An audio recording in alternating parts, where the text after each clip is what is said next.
Okay. First game on the slate was Cincinnati and Chicago. Oh shit. Okay. That we got Andy Dalton got hurt, came back, and then left again. I think is what happened. Something like that.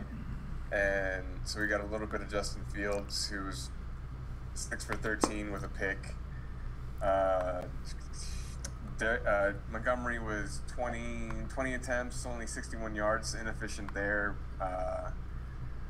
Fields had 10 carries of his own. That's something notable. Yeah. And Darnell Mooney led the way receiving, 6 catches, 66 yards. Allen Robinson got the touchdown, but only 2 receptions on the game for 24 yards. Yeah. Nothing else to note from the Bears side, so stayed pretty concentrated with their 3 guys, Mooney, Robinson, and Montgomery. Anything you want to take away? You want to jump right into the Bengals?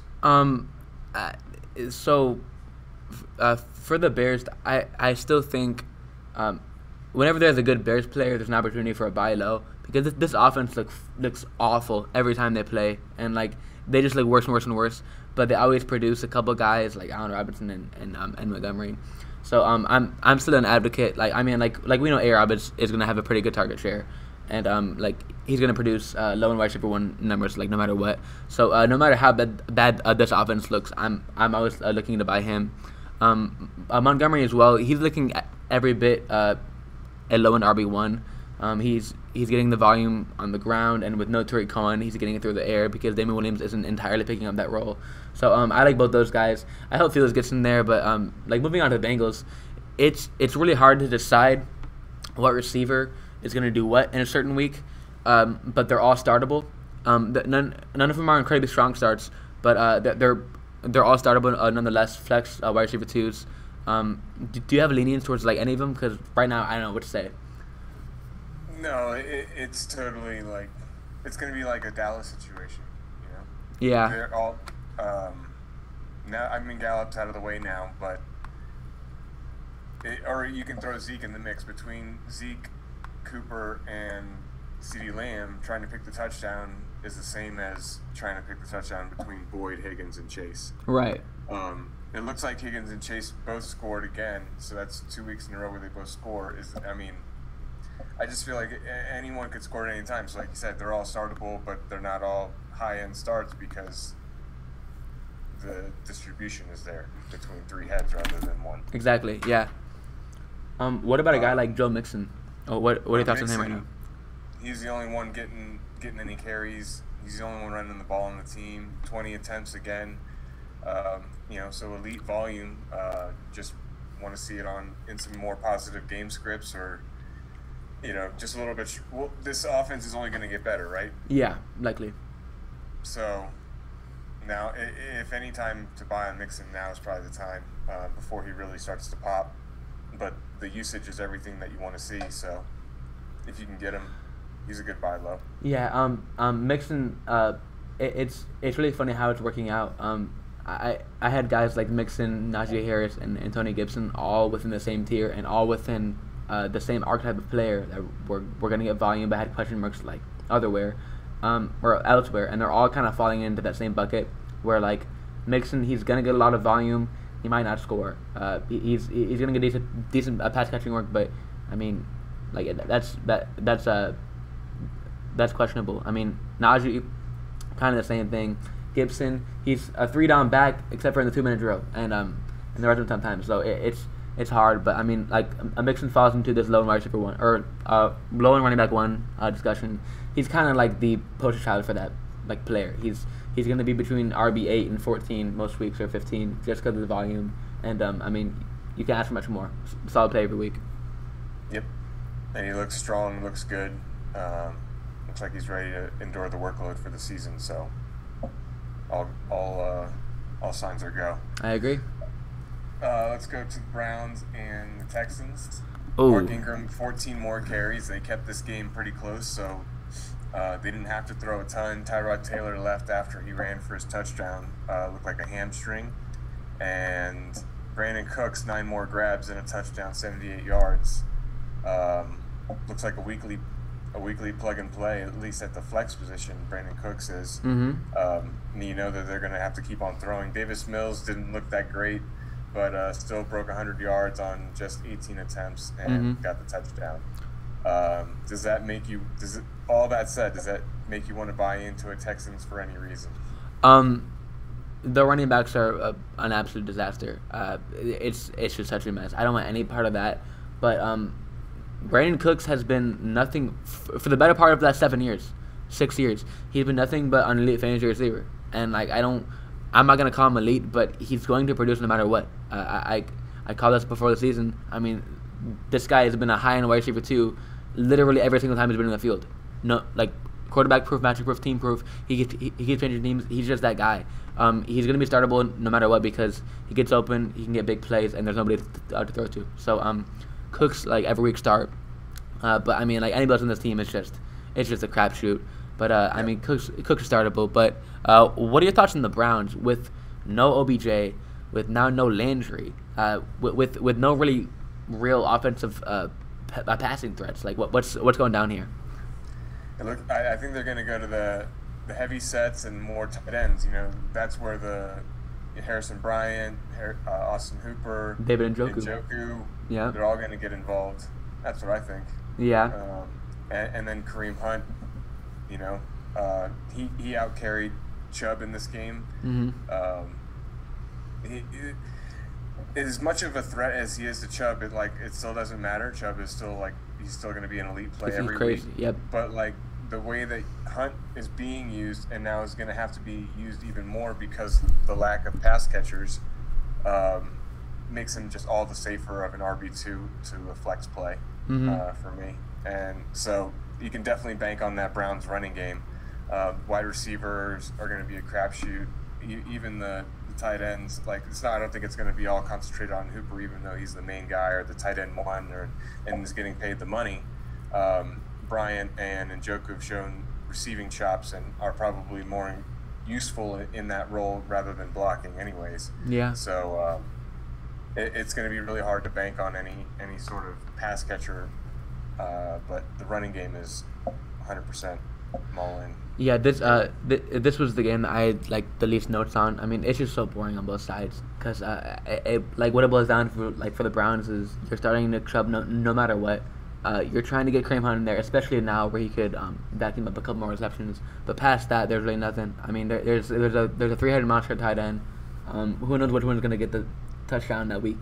It's just hard. But the story remains the same. You play the running backs and you fade everything else. So not much news here. Yeah.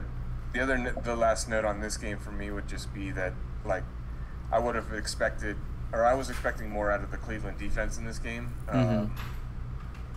Just to have a stronger showing, especially after holding Kansas City the way they did in Week 1. Yeah. So for Houston to make it as close to a game as they did, I don't know. I just would have liked to have seen more out of Cleveland's defense. So that's just something I'm going to keep monitoring. Another quick thing for the Browns actually, I don't know how many times I would say this, but you need to be playing Kareem Hunt. He's not like a Tyler Lockett type player where he's on auto start, but just simply making the argument that he's the RB2 on the team doesn't make sense anymore, and it really never has. He's been an elite touchdown scorer. He out carries Nick Chubb multiple times. He's usually the fourth quarterback, blowout back. There's not really a game script where he's gonna not score many points, and he has elite upside with multiple touchdowns every week. So it's just kind of silly if not playing him. And obviously if Chubb goes down, I mean upside's crazy. So I've always been a fan of Hunt on the Browns. For sure. Rams and Colts. The Rams pulled off a close one here with the field goal at the end. Stafford throws his first pick for the Rams. Henderson scores, and Kupp goes monster. 163 yards on 9 grabs and 2 scores. Robert Woods, 5 grabs for 64 yards. It's not like he wasn't involved, but certainly overshadowed by Kupp. Are you buying into into Kupp and Stafford's connection, is this going to be like wide receiver 1 season for Cooper Kupp? Well, I was gonna let you wax poetic about the Rams because obviously that's your team. So I'll let you go first, and then I'll throw in a couple thoughts in the back end. But I mean, this is all you hear. I just think that it's not like, oh, automatically Cooper Kupp is wide receiver 1 or even like top 5. See you, like, Luke. he's always shown that potential in the past, right? For top 5 because of the usage in the red zone. Mm-hmm. And he's just always been a touchdown monster. And he's showing that again in the same in games, or especially in this game here with Indy. Mm-hmm. I think that they were taking advantage of the matchup there, the same matchup that we saw Lockett score 2 big touchdowns on the week prior. Mm-hmm. So maybe it's not all smoke and mirrors, but I don't think it's not like the full Eiffel Tower. You know what I'm saying? Mm-hmm. There is a little bit of, there's still more to be seen, is all I'm trying to say. Mm-hmm. And I'm sure, and Kupp and Stafford are definitely for real, but it's not like it's going to be this every single game, is what I'm trying to say. Mm-hmm. There's room for maneuverability throughout the offense. Like we saw Henderson score, Woods could easily score, Higbee could have easily scored. So I just think that this Rams offense is going to be top 3, and everyone's going to be scoring all the time. So this week it was just a lot of Cooper Kupp. Yeah. So rest of the season, Kupp or Woods? Give me Kupp by an edge because we've seen the connection already. Like he's out targeting Woods heftily, but that doesn't mean that Woods is far behind. Okay. I would say it's like a mid wide receiver 1 to a fringe wide receiver 1-2. I see. Like Woods at 12 to 13 and Kupp's a safe 7-8. Okay. I see. Do you have any inside information updates on the Darrell Henderson injury? Nothing other than the team's like hopeful that he's going to be playing. Like I think that they're just going to be pressing him, pushing him to play through everything until he's just can't go anymore because he just knows the offense the best. Sony looked okay when he came in, but they lose the. I don't think that Sony can catch the ball the same way Henderson can. That doesn't mean that Sony can't. He's done it. He wasn't really used that way in New England, so maybe he could surprise us and be better at it than we expect. But you're just going to lose that element of the offense, I think, if you have to go to Sony Michel as the one. Right. I mean, so I agree there. I'm really hoping Henderson can play because I mean he's been just a stud. I mean, like, it's really a shame that Akers got hurt because I mean you're seeing what he could have done here. But you're hoping like Henderson plays. I mean he's a stud. Obviously you talked about Kupp and Woods. I have a couple more notes on the Indy side. A really nice game for Michael Pittman. This upside was always there. I admittedly wasn't the biggest fan because he was going in the Brandon Cooks range, but a guy like Pittman on a team like this, he's one of the only guys that can theoretically grab a sizable chunk of the offense. Because I mean you're looking at Zach Pascal and Naeem Hines for targets. So I mean I'm not saying you can start Pittman, but he's definitely a guy that you can like keep an eye on. And if him and Wentz start to build a connection, I mean he's definitely a name to watch. Once again, Jonathan Taylor dominates the backfield. Last week we saw Patch catching upside, and this week we saw him get 15, 16 carries. So I mean, like JT, it's the same story. He's a mid and RB1 every week, and he's a stud. So that's about it for me. Anything for Indy for you? No, only to say that the Wentz injury, they say it was his other foot. Not the one that he had trouble with during the preseason. So hopefully he's good to go because without him, this team's already a mess in my opinion. Yeah, they're scrambling. You can see it. They're just kind of scrambling. But with that, they put up a pretty good game against the Rams. But but without Wentz, they're not going to be scrambling for anything. Mm-hmm. Realistically, how many wins do you think the Rams can? So obviously you think the offense is going to be elite, and their defense has flashed that too. Do you think this team has the potential to make a run of the Super Bowl, or what's your thought on that? They have to be. This is 100% a Super Bowl contender. With the level of talent on both sides of the ball. If they don't make the Super Bowl, it's a failure for the season. Mm-hmm. And I'm sure everyone in the locker room would agree with me. That is the only goal right now for the Rams. 100%. That's what their free agency has told you. That's what the attitude around the training facility would tell you. So yes, 100%. This is a 12-win team in my opinion, and a Super Bowl contender for sure. I can't disagree with that. They're studs. Well, how about Buffalo?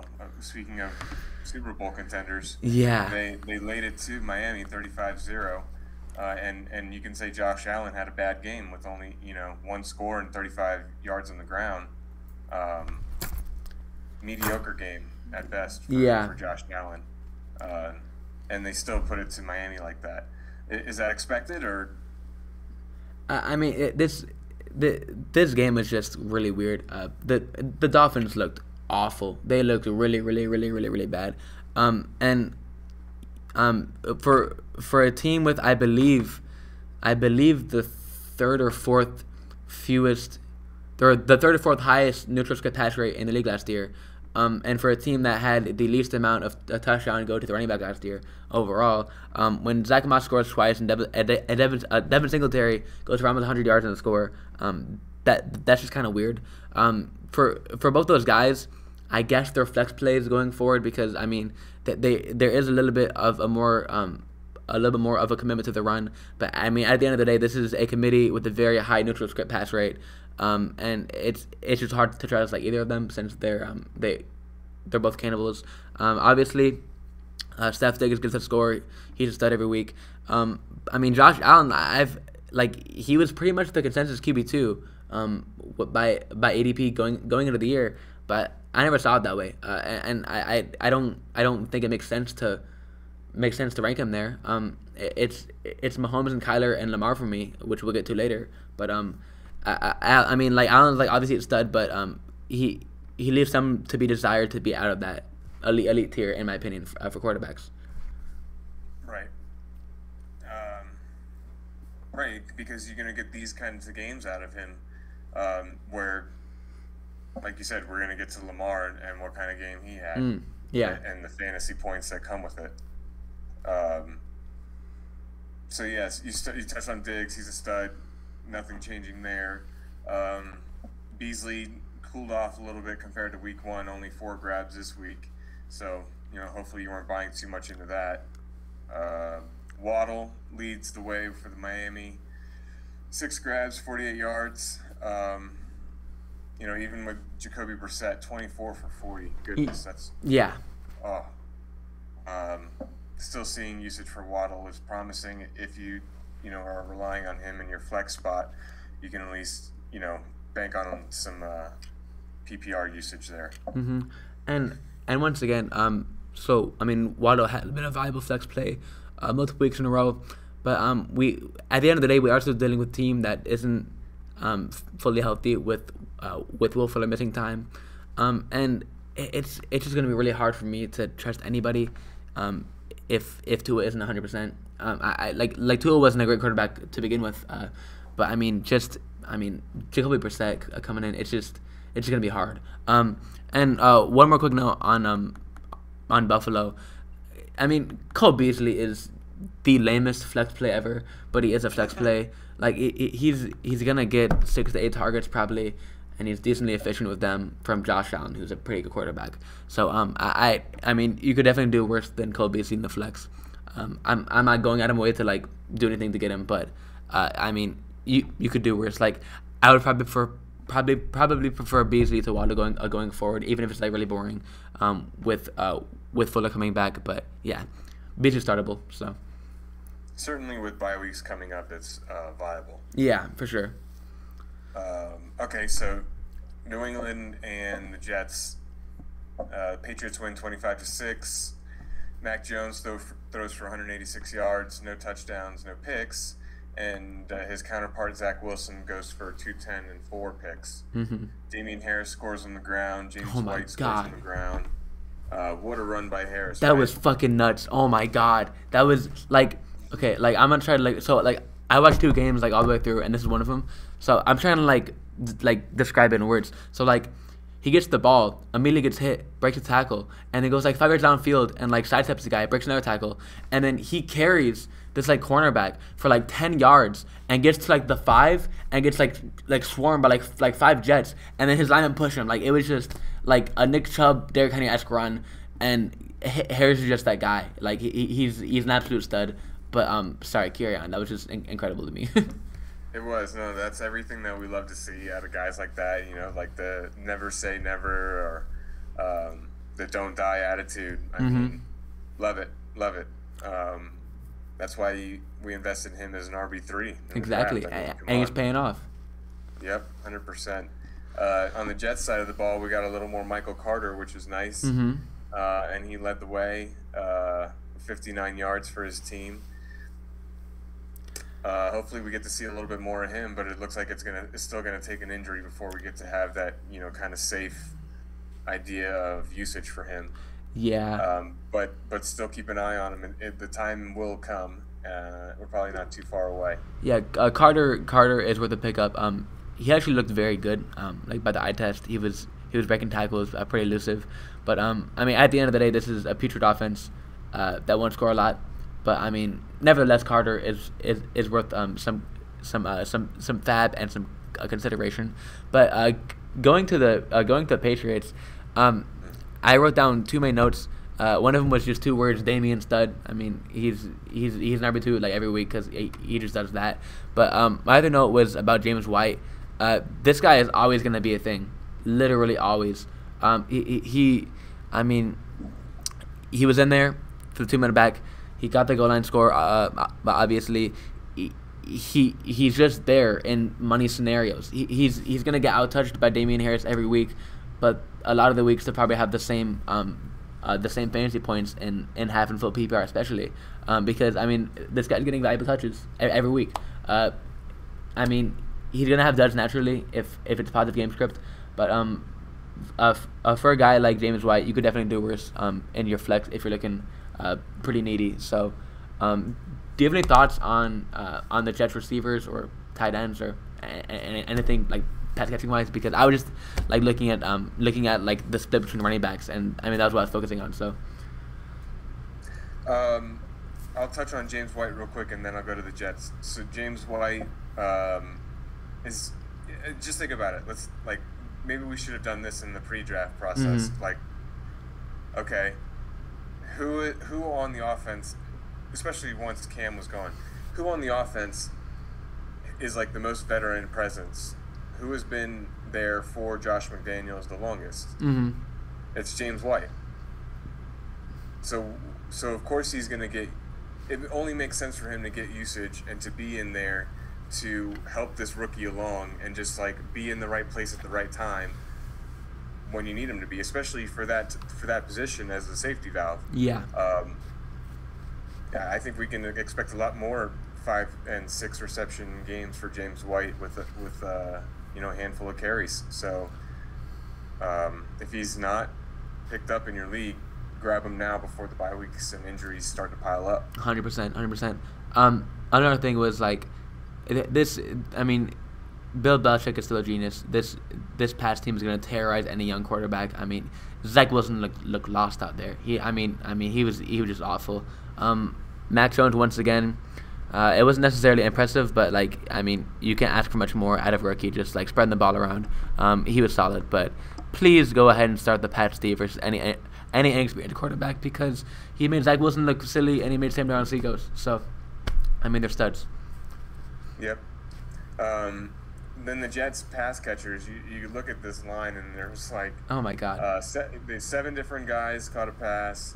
Corey Davis was the bottom rung on the ladder there with only 5 yards on 2 grabs, and Braxton Berrios led the way with 7 grabs and 73 yards.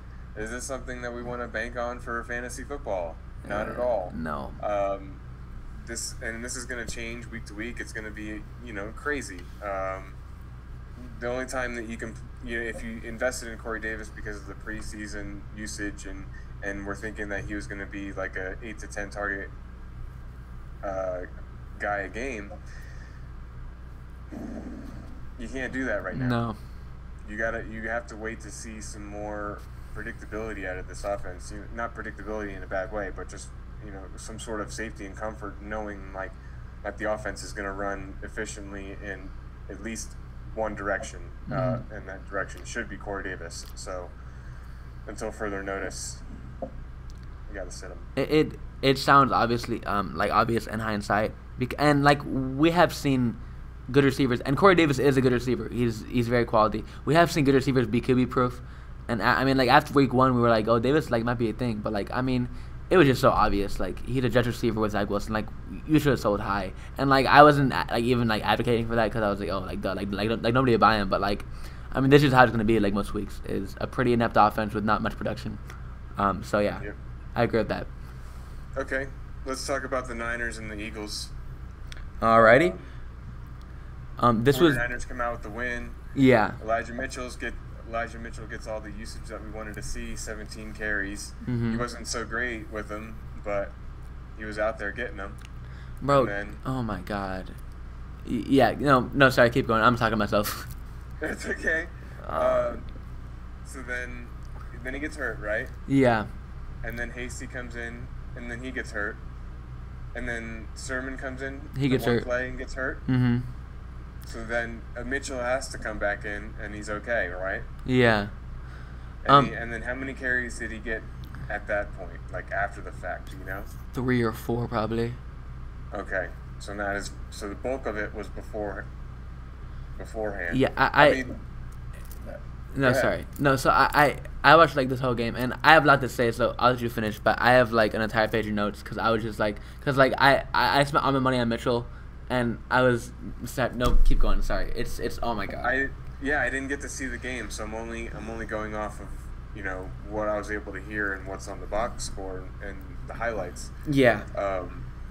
But I also invested in Mitchell, and I got him in a couple leagues, but I don't know if I'm ready to play him yet. I mean, after being hurt, 2 other guys go down behind him. Like, who knows what'll happen with this offense? And like, I get more and more afraid to start a 49er by the day. Mm-hmm. So now, go ahead. Okay, if you don't have here 1 second. This video is at 27 minutes and 52 seconds. If you don't have a Niner, skip to like 40 minutes because I'm just gonna talk for 10 minutes here. So basically, what happened was Elijah Mitchell comes in, and he's getting fed. He's getting fed. Probably 100% snap share. Like I don't know like the exact number, but he probably had 9-10 carries and a couple targets before he was taken out of the game for a play. So he was getting fed. But he had like 10 carries and 10 yards because Kyle fucking Shanahan kept like it was so predictable. Like every time, like it would be 2nd and 8. And then 3rd and 3, and then 1st down. And every time it'd be 2nd and 8 because Kyle Shanahan would run this 200-pound, 6th-round rookie right up the gut into the Eagles' front 7, which was always a stacked box, and get stuffed every time. It was the most idiotic play calling I've ever seen in my entire life.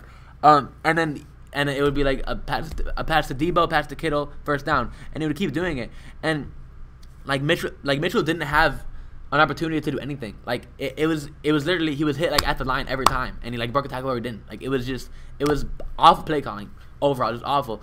Kyle Shanahan has to be the most overrated coach in the league. I mean this guy like sure he made it to the Super Bowl with Jimmy G, but we're looking at a guy with a negative record overall. A guy that just does this shit. Like, bro, you cannot watch this game and tell me this is good play calling. Like it was atrocious. Like it was just so bad every single time. But so once that happens, once Mitchell gets hurt, Hasty comes in, and at halftime, Hasty came in and was the 2-minute back. So I was like, damn, like that kind of sucks.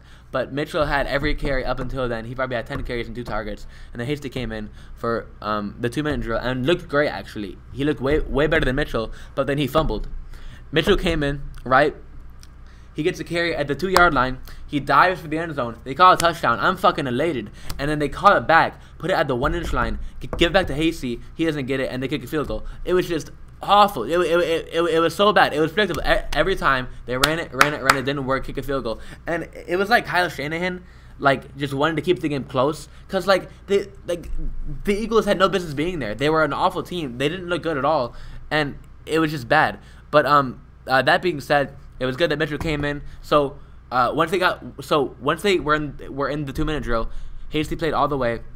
Once they got to the goal line and Hasty failed, they put Mitchell in. So Mitchell is likely the goal line back because Sermon was active and he didn't get the ball. So Mitchell, not the 2-minute back, but the goal line back and the early work back for that matter. And then obviously all the injuries happened, and it looks like Mitchell has the least worst injury of them all. I mean, he was back in the game, and they're calling it just a stinger. But, I mean, Sermon looks like he's pretty hurt, and as is Hasty. So, at that point, if everything checks out, I will be starting Mitchell next week again because he got 17 carries in this offense, and it was very anomalous that it was just really bad play calling. And, I mean, if you're getting 17 carries in this offense, you're going to produce. So, as of right now, with the information that we have with injuries, I'm very confident in starting Mitchell next week. But moving on to the Eagles, their offense looked really, really unstoppable. Like early on, I mean, it was like Jalen Hurts just couldn't be touched. He would drop back and then just run it for 12 yards, untouched, and walk out of bounds like he was Lamar Jackson. It was crazy. But after that, they looked awful. And Jimmy G looked really bad. He was missing a bunch of throws. Every time it was 3rd and 3, he would just miss a throw, and I was like, damn, this is just awful. Not only does Shanahan suck, but so does Jimmy G. So a very frustrating game for every party involved. Shanahan sucks, and play Mitchell if he's healthy. So yeah, sorry about that. No, that was awesome. So Mitchell's playing Green Bay next week, I think. Yeah. And didn't the last time San Francisco played Green Bay was that game where Raheem Mostert went for over 200 yards? Yeah, and Mitchell is the same player as Mostert, almost identical measurables. So that's interesting. That's gonna be fun. Yeah. My God. Bro, I'm being serious. If you look up that game, you're gonna be your jaw's gonna go to the floor. It was so bad. It was every single time. It was 2nd 8, 2nd and 9 because they were up the middle and he got stuffed every time. He got hit behind the line. Damn every play. Every single play. And then they would run a play action to get 10 yards. I was like, bro, just throw it to Kittle. Just do something.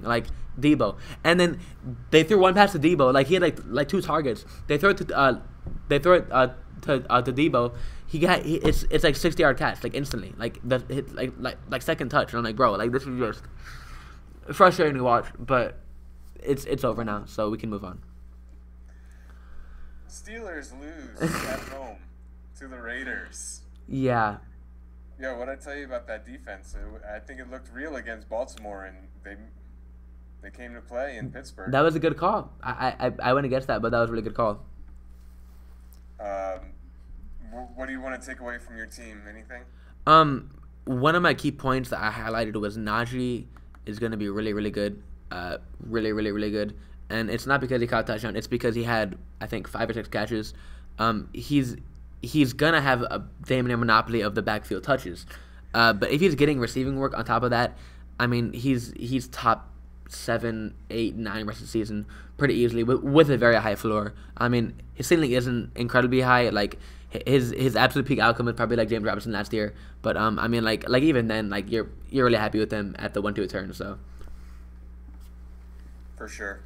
Yeah, I think he's just going to keep going up and up. So if you can somehow get him on your team and feel good about paying for him, now's the time.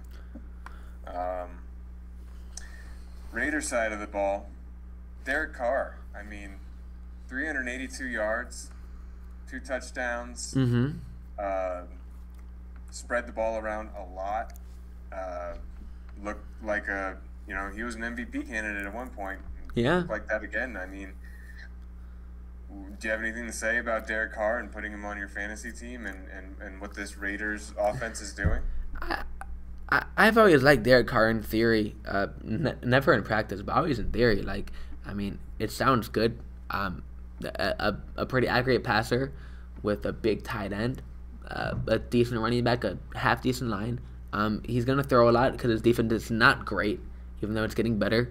I mean, you can play him in 2 QB Superflex, but like, there's a lot of good quarterbacks in fantasy, so he really shouldn't be on your roster in 1 quarterback leagues. But I mean, you could do worse as a streamer. I've always been a Derek Carr advocate, whether I want to say it or not. I would say on this run right now, he's a viable streamer the way he's going. Mm-hmm. Until we see otherwise, he's viable in good matchups for me. What Derek Carr is to me is he's like a smart quarterback. He maybe doesn't have like the most elite athletic tools, but he is elite between the ears. Mm-hmm. You can't take that away from him. So, yeah, I mean, smart player with good weapons. Mm-hmm. It's going to turn into some fantasy goodness. It may not be 382 yards every week, but he'll get you some points. Especially, you got to keep that in mind with these bye weeks and injuries piling up. We saw several quarterbacks go down. Mm-hmm. So Derek Carr is sneakily gonna give you something. What are your thoughts on the Pittsburgh pass catchers and every pass catcher on the Raiders that's not named Darren Waller?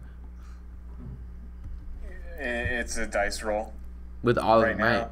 right? I mean, the way he spread the ball around, it could be anybody. It goes right back to him being elite between the ears. He's not going to pigeonhole himself and just lock in on one guy. If they weren't giving him Waller, which they weren't, then he's going to take what he can get, and that's usually the one-on-one matchup. And he's got some guys who can win in one-on-one matchups now. He did well in the past with those kinds of guys with Amari Cooper and Michael Crabtree. Mm-hmm. Now he's got an even better one in Waller, as far as one-on-ones go. And then, Ruggs and Bryan Edwards are showing that they can do it too. And Hunter Renfrow reminds us that in a good matchup, you could definitely do worse. He's like Cole Beasley, but not matchup proof, I guess. Yeah, I mean, he's on his way to being Cole Beasley, right? Yeah. Or maybe maybe the difference between those two is the concentration of the target share. Or the QB quality as well. Right. Yeah. I mean, he's just discount Cole Beasley, but for the Steelers, it's really a headache for receivers. Deontay is gonna be that guy when he's healthy, but going back to my historical being my soapbox, guys built like Deontay are gonna get hurt, and he literally proves every week. You're not supposed to be built like Calvin Ridley, Devontae Smith, DeAndre Johnson, and get that kind of target volume. It's not conducive to your body. You're gonna get hurt at some point, and if you don't, you're kind of an outlier. And Deontay proves that. But the good thing about fantasy is you don't have to play people that are injured. So like Deontay is always gonna be a strong start when he's out there because he is the clear alpha, but he's not gonna be out there all the time because of his weight and target share is what I bring it down to. But I mean, Juju and Claypool, they are the definition of desperate flex plays. You can't have confidence in any of them. I mean, Juju is gonna have a fucking rushing touchdown every week. Like that was just weird. But yeah, I mean, like both Juju and Claypool, you could do worse as flexes, but like you probably don't want to be starting them every week if you don't have to. So it's kind of frustrating. It is, yeah. Like Claypool looks so good out there, and like I think he's gonna be really, really good for a long time now. Yeah. But it's like tough to watch with him with like a deteriorating Big Ben. Oh, it's bad, yeah. So so obviously Waller goes nuclear. He goes absolutely nuclear on Monday night. But where's he stand now? I mean, did he change it all? What's his outlook to rest of the season now? Now that he had a more mortal game, if you will. It reminds you why he's number 2. Yeah. Because it's just the offense. You get the Chiefs offense versus the Raiders offense. As good as the Raiders offenses look these first 2 weeks and pulling off wins against tough AFC teams, it's still not Patrick Mahomes led Chiefs. So scoring opportunities, the volume, is going to fluctuate like you saw, where for Kelsey that volume doesn't fluctuate nearly as much, regardless of matchup. I agree there. Also, one more quick note for the Raiders. Kenyon Drake is not a handcuff, not even close to it. Josh Jacobs is an all-star when he's out there, but Kenyon Drake doesn't really gain value without Jacobs. I mean, maybe he gets a couple more carries, but he's always going to be the complimentary role. He's kind of in the mode like of a James White, where if Damien Harris goes down, James White is not on autoplay. He's still James White. So just keep that in mind. And then after Waller, I mean, and I agree with what you're saying with he's like number 2, but like after Waller, it's just a crapshoot. So yeah, those are my last 2 notes for that. Oh, also Daniel Carlson. I mean, he went crazy. I think he had like 20 points.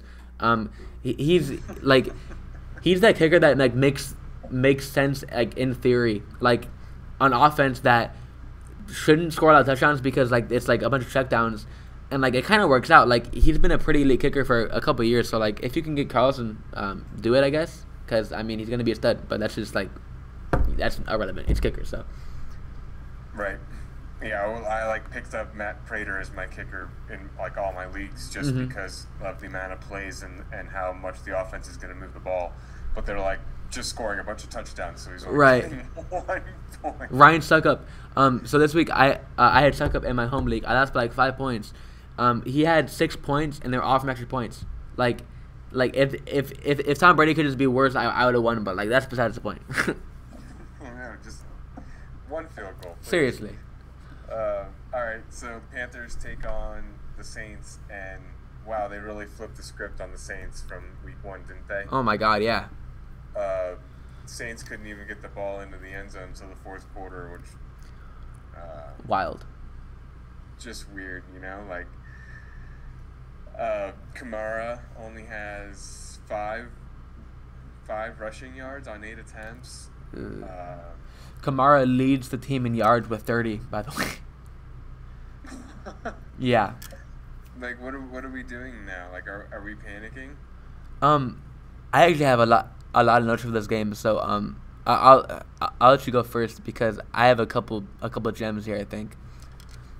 All I have to say is that Jameis Winston is right back to who he was. He's gonna have he booms big, and then when he has a stinker, he has a really bad stinker. It's a stinker. Yeah. He's the rushing touchdown saved him from being in the negatives. It looked like. Yeah. That's why. So. And receiving is just god awful. They spread the ball around a ton to a bunch of people that you don't want to be getting the ball. Kamara only had 4 receptions for 25 yards, and his longest win for 8. I mean, maybe it's just growing pains for the Saints offense. You have to hope that Sean Payton can turn it around and get some juice going. But this is not what you want in your top 3 investment. Yeah. In Alvin Kamara, you want to see a lot more than 8 touches. Yeah. This is usually used for like basketball for guys like Trae Young and Luka, but like this like heliocentric model of a player like Kamara is where like everything like runs through him. It made perfect sense last year with Taysom Hill, and I still think it does make sense in theory. But I've said it in theory a lot today. I'm a fucking idiot. But I don't know if this works out because it's always kind of been weird to me that a guy like that can succeed. But like in theory, Kamara should just monopolize this receiving game by scoring a bunch of touchdowns because he's going to be the goal line back. But it doesn't seem to work out, especially with no Lat Murray. But it just doesn't really seem to work that way. I mean, Kamara has been one of the few guys to break efficiency and break what you think because he's just that talented. So I'm still ranking him as a mid to low RB1, but and I'm not panicking or selling because I mean you're not going to get value, but I really like to see this offense. I'm not saying I prefer Taysom because I prefer Jameis, but I like to see the design where Kamara is getting 5 or 6 touchdowns a game on top of his like usual like receiving work, because that would be good for the offense, I think. But it's just kind of weird. And then like moving to the other Saints, it's just like last week Trautman had 6 targets. It was looking like he was going to be a candidate for like Titan 0. He did nothing. I mean, Marcus Callaway, he's just a bust. This entire offense outside of Kamara is essentially unusable. So I mean, I don't know if you have anything to say about the Saints, but this is just a really bad offense right now. So yeah, that was just. I just don't know. I don't know what to think. It's totally. It's a whole new era down there, you know. Yeah. Drew Brees kept that train running a certain direction for a long time. So I have to assume, like I said, that this is just growing pains with a new quarterback, new scheme, and Sean Payton will right the ship. Yeah. At least better than this performance, you know. Yeah, for sure. I would expect this next game to be a whole lot of Alvin Kamara until, you know, as much as he can handle anyways. Exactly. But the other side of the ball, DJ Moore is showing us, you know, everything that we wanted to see these last couple years right now. And something interesting I heard and kind of put 2 and 2 together for me with the, you know, the disappearance of Robbie Anderson is McCaffrey coming back and absorbing majority of the short area passing game. Okay. Which is where Anderson was making his hay last year. Am I wrong? With a lot of the quick slants and drag routes. So McCaffrey kind of taking that away from him has left Robbie Anderson in somewhat of a void, and they don't even know kind of what to do with him right now. That actually makes sense. I didn't think of that either, and that's a good point. My main note for this game was Robbie Anderson is dead forever. That there's not a world where he's relevant this year, and I'm not trying to be funny. Like he's dead. Like that there's just not a world. So like last year, DJ Moore was like a third round pick, and it's because he has an all-time prospect profile. His height, weight, he's a stud. He's going into his prime. He had everything he wanted, and somehow Robbie just does this without McCaffrey, which is coincidental, literally not. But DJ Moore comes back. He's still incredibly talented, and he's gonna pay off that third round ADP now. I think he's closer to a back end wide receiver 1 than he was a wide receiver 2 now, because he's getting the targets and he's so fucking talented. But I mean, you just can't start Robbie Anderson anymore. You can't do that, and it's because McCaffrey showed us why. Oh, we got 10 minutes, but it's cool. Okay. And it's because McCaffrey showed us that he is the most valuable asset in the history of fantasy football. The second or third play of the game, he has like a 30-yard catch, and he ends with I think 24 carries. Oh shit! What the hell? Yeah, 24 carries and 5 receptions. Why is my volume on? Anyways. Yeah. So. Cliff notes. CMC the best asset ever. Robbie is dead. Why am I echoing? Keep going. Bro. Is that on my end? I'm so sorry. Do you want to end the call real quick and then come back? Yeah. Okay. Alright, I'm gonna kill this one. Truly a bruh moment here. Bruh.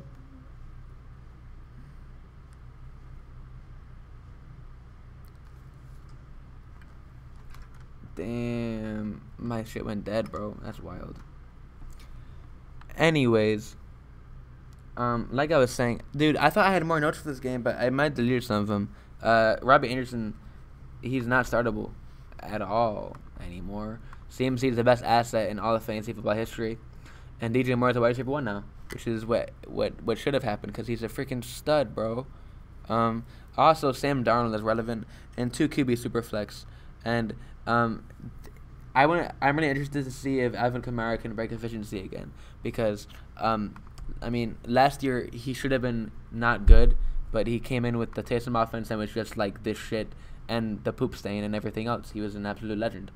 It's gonna be really weird to see what happens there. But for now, he's like RB8 to RB10. I mean, he's still Alvin Kamara, but is he Alvin Kamara? Who knows? Stay tuned. Hey yo, we back at it. Hey. One sec, dude. That was the most bizarre turn of events. Like it was like 8 things happened at once, and they were all not good. It was crazy. Like Christian McCaffrey ran through your room. That's what I'm saying. Yo, can you imagine that? I'd be so happy, yo. Would you try and tackle him? No, please don't echo. No, I would not. Not.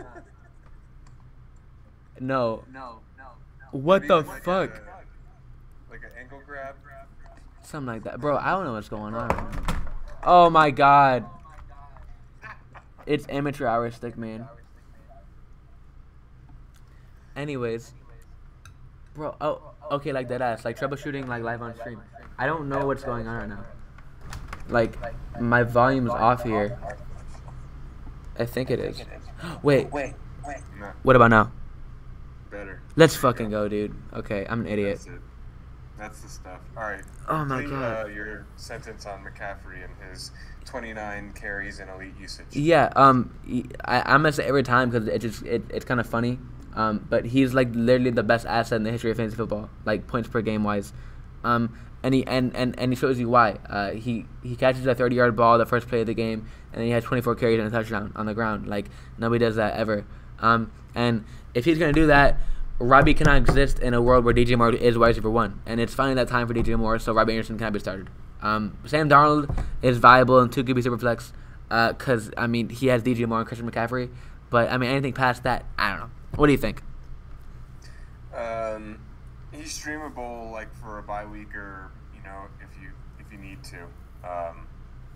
If he's on your wire and he's usable, in certain matchups. That's what I would say about Darnold. I agree. He's looked better than the Adam Gase Darnold we've seen, and he's got a really great play caller at the helm. So there are worse streamers. I will take the L on Darnold. I mean, not yet, but I thought he was going to be a total bust, but he has looked pretty decent. And it might be because he has DJ Moore, who's a stud, but probably not. I mean, he just looks better than he was with Adam Gase. So yeah, good point there. Darnold's a fighter. We're going to get the best that he's got every single time. So if he's in a position to succeed, I think that you're going to see. A full effort from him. I agree. Denver and Jacksonville. Ooh. This is one game that I got to watch a good amount of. Great. Disappointing Denver defense, in my opinion. I think that they should have done a lot more. They still got 2 picks on Lawrence, but yeah, disappointing. Cortland Sutton looked amazing, though. Yes, sir. Despite not scoring a touchdown, 159 yards on 9 grabs. Looked really good out there. Looked strong, decisive. Wheels up for Cortland Sutton right now. Tim Patrick and Noah Fant find the end zone. Noah Fant is all the more viable right now. Teddy Bridgewater spread the ball around a lot, but you can definitely rely on Sutton and Fant going forward. Melvin Gordon looked pretty good. Javonte Williams looked really good. Yeah. I think it's only a matter of time before he starts to take more of the snaps. It's very 50-50 right now. But I'd say halfway through the season, it's going to be, if it's not 60-40, it'll be more in favor of Javonte Williams. I'm very happy you watched this game because I have a lot of questions. Okay. So, Cortland Sutton, is he a thing now with no Judy, or like how did he get his yards? What is he going for? Like all kinds of that stuff.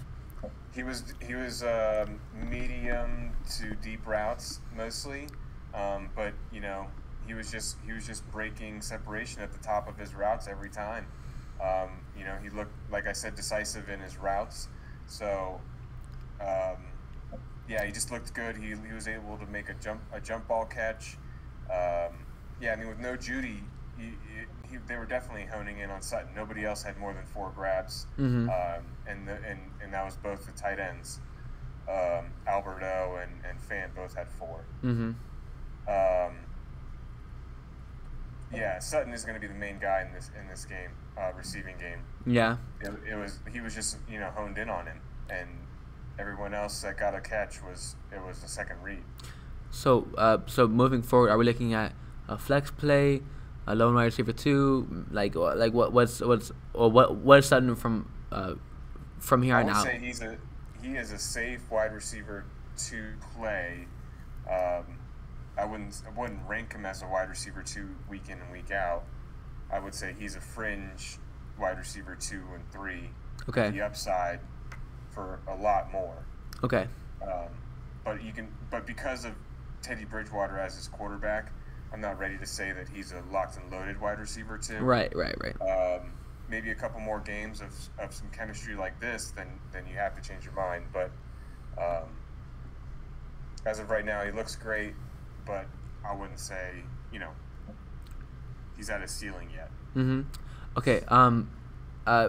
Really quickly for me, Tim Patrick was a guy that I said I had very stupid confidence in starting because I played him last year a bunch and he was really good. But this guy, it doesn't make any sense. He's breaking the touchdown model every time.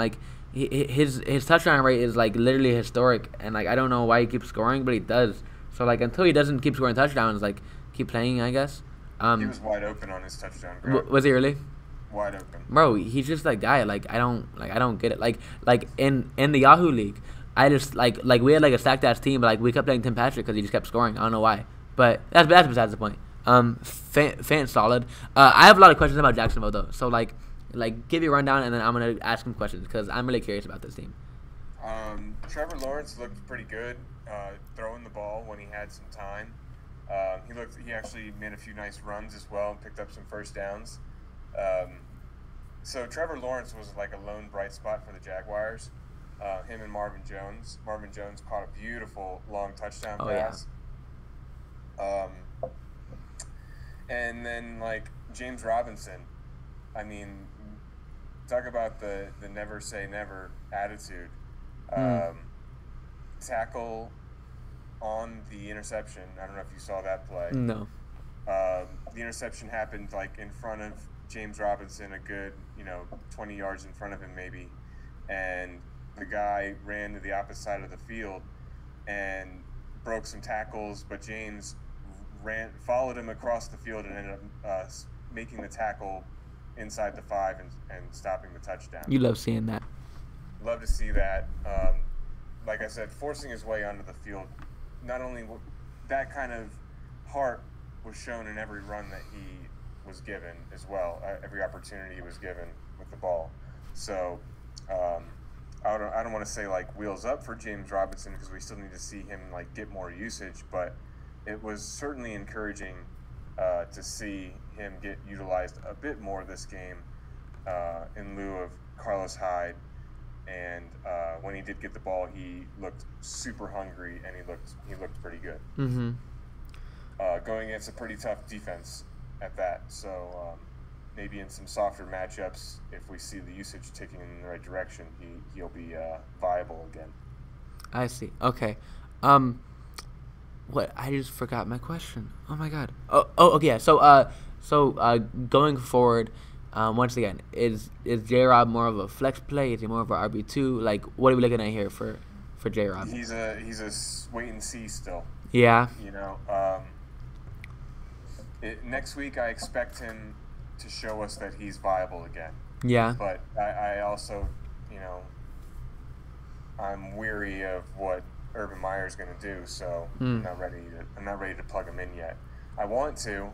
The talent is telling me that I should, but the coaching staff is giving me hesitancy. I see. Okay. Can you just give a brief rundown on each of the Jacksonville receivers? I know Shenault got hurt, but what do they all look like? And then I have a couple notes on Marvin Jones after that.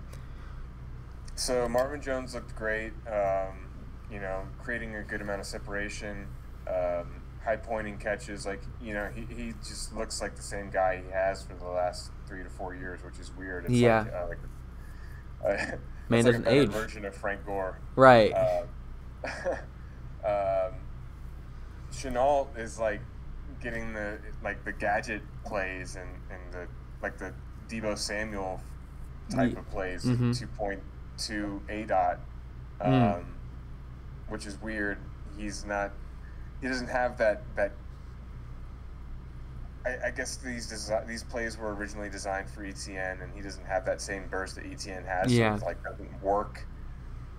Even though Laviska is like a strong athlete and can break tackles and stuff. Yeah. He's not getting to the corner. Yeah. He's not getting to the edge on these plays. This is what I saw. He's having to stop and redirect, and then it turns into a loss. But they are definitely trying to manufacture touches for him. It's just not working yet. I see. And then Chark, it was like he was only getting deep balls. Yeah. Really. Yeah. Oh man. And Lawrence's deep ball looked good, and they just didn't connect. But then again, it's just, I don't know. This Jaguars offense was a hot mess. For as good as Lawrence looked, like when he was able to throw the ball and he had some time, like he would put it in a good spot. The ball looked tight. He had zip on it. He looked good running when he had to, but the play calling was just not helping him at all. Okay. So first of all, Chenault. This is just a homer note. Chenault, total stud in college from a tackle breaking standpoint. One of the most prolific ones at the receiver position. He's actually built like a running back, so I can kind of see him in that role. But if he doesn't have burst, like I get it. But he went to Colorado, and Colorado played Minnesota and lost 30-0. So like ipso facto, Tyler Johnson's better. But moving on to DJ Chark, he's the definition of like, oh fuck, I have J.K. Dobbins in IR and Josh Jacobs out on my dynasty team, and you throw him in for upside, and he probably is a dud, but he's gonna get a bunch of deep targets from a competent quarterback, and so you could do worse. But Marvin Jones, man, holy shit. Marvin Jones. So I'm probably biased because like I don't remember my failures because I don't have failures ever. But so there was like 3 guys that were like really old that I like made videos about this offseason. It was and people that didn't like they got dislikes, I think. Brandon Cooks, David Johnson, and Marvin Jones, and I made the case that all of them have been studs, but the most surprising one to me was like Marvin Jones because he's literally been like a very I'm just doing a podcast. No, it's fine. Don't worry. I know you gotta check in. Have a good night. CAs. Anyways, Jones has sneakily been a fringe fantasy asset for years, and at times elite. I believe he was wide receiver 7 one year. But he's been very underrated, and he seems timeless, like you were saying. So I mean, that being said, Jones looks like the guy, and I'm here to tell you, don't be scared to start him because if he's getting targets, he's actually been very good in the past for multiple years. So guys like Cooks and guys like Jones, don't be afraid to start him just because they're old and boring because they're gonna score points for you. So yeah. Pretty much. I would, of anyone on this team, like over starting Trevor Lawrence right now, I would start Marvin Jones before anybody else. 100%. And he's the only one with that. Like Chark is, like you said, a desperation play because other guys are hurt and you're forced into it. But you don't feel good about it. But there's hope with the upside at least. I agree. I mean, like Jacksonville in general is just kind of a crapshoot, but there is value to be had. You know what I'm saying? They have a long way to go before they're a competent team again. That's for sure. Yeah, Urban Meyer needs to go. Oh my god, dude. Cardinals and Vikings. What a game! 34-33. Kyler Murray, 400 yards, 3 passing touchdowns, and another one on the ground. Throws 2 picks though, and is still the quarterback 1 on the week. Stud. Yeah. Cheat code. Pretty much stud. For the Cardinals, I like to focus on the running backs first. So James Conner busts pretty badly. It's looking more and more like this is indeed Chase Edmonds' backfield, and he's looking more and more like he's going to be a very strong start weekly versus a fringe start. So I mean going forward, you can comfortably put in Edmonds as an RB2, and you could definitely do worse than Conner if you're really desperate like me in my home league, because we're looking at a high flying offense and a guy that's going to get early down work. But I mean, like ultimately, he has a very low floor, like we saw this week, because he's not getting much pass catching work at all. But moving on to pass catchers, Rondale Moore is perfect for this team, and we said last week pick him up and get ahead of it, and shout out us, it worked, because he goes for 100 yards here and a score. I mean, out of anybody in the past 3 or 4 draft classes, he has the single most impressive season as a freshman. Just being produced entire offense as an 18-year-old. He was younger than me, being an absolute stud in the Big Ten. Like, I mean, he has talent. It's just been injuries, and unfortunate things to happen year in year out in college. But he's a stud, and he shows it. So I mean, I'm not gonna say that he's a star every week, but he's definitely flexible at this point. And if he keeps doing this, I mean, he's gonna be a star every week because he has all the talent and he's getting targeted. So. Yeah, you can see the urgency to get him the ball. When he's on the field, they want to get the ball to him and let him do something with it. So, yeah, if he's still on the waiver wire after this week, you're going to have to pay, and you probably should. I agree. Did you have a chance? Like, do you have like a take on Nuke Hopkins at all? I mean, other than he's a stud. Just that he was one of the better investments in the middle of the second round, early second round. This offense is just going to keep churning out plays, and he's the number one guy, and he looks great out there. I would love to have him on my team. Me too. I'll take him if you're selling him. So, DM me an Instagram. Anywhere, unfortunately. But to those who do, hats off. Cheers. What about the Vikings here?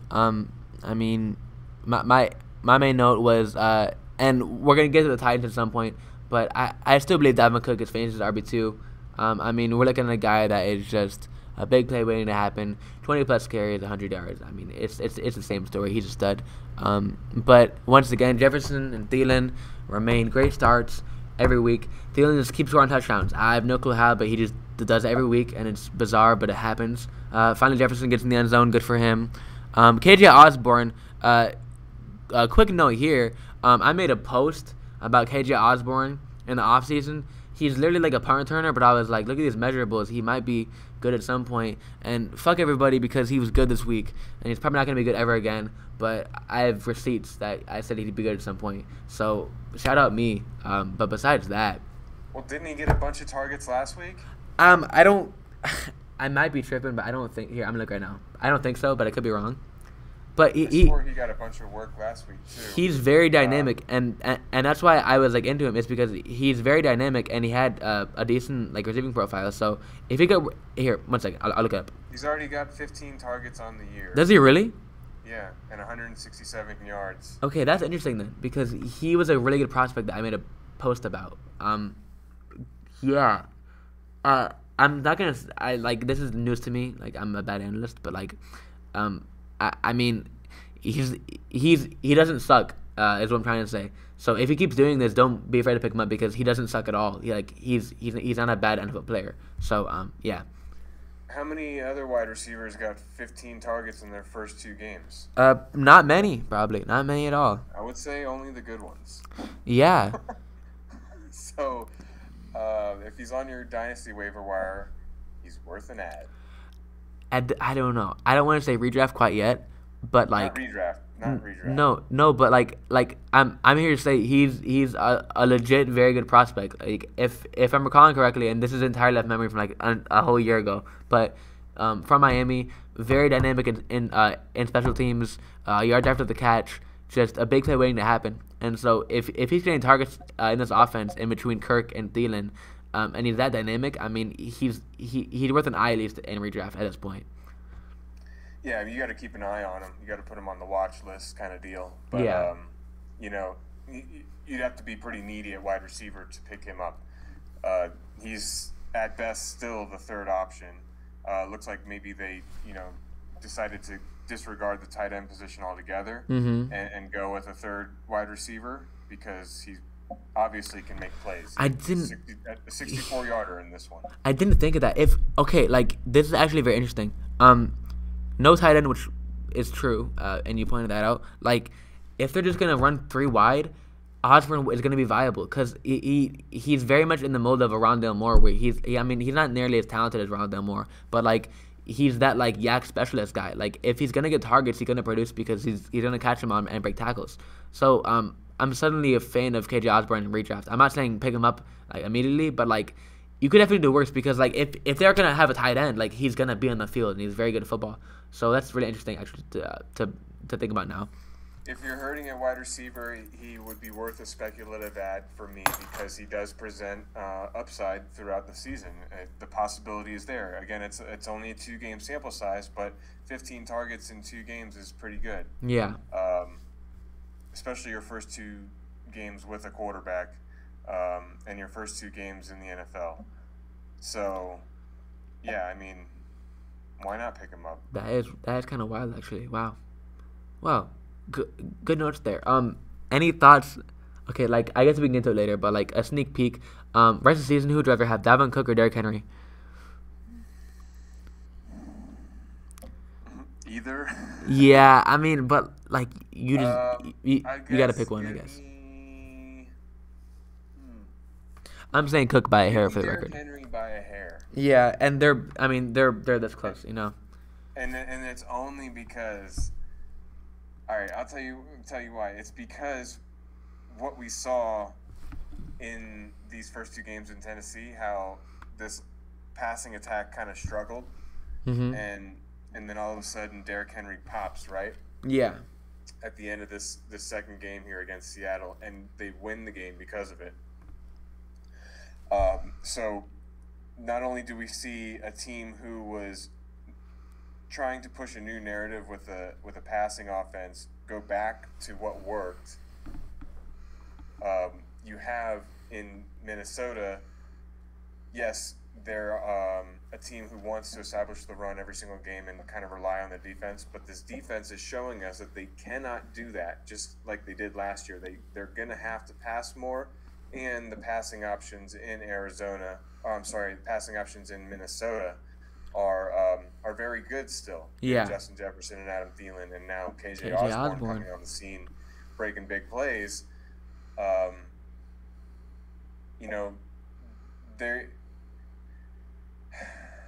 They don't need Dalvin Cook as much as they did last year, or as much as Tennessee needs Derrick Henry.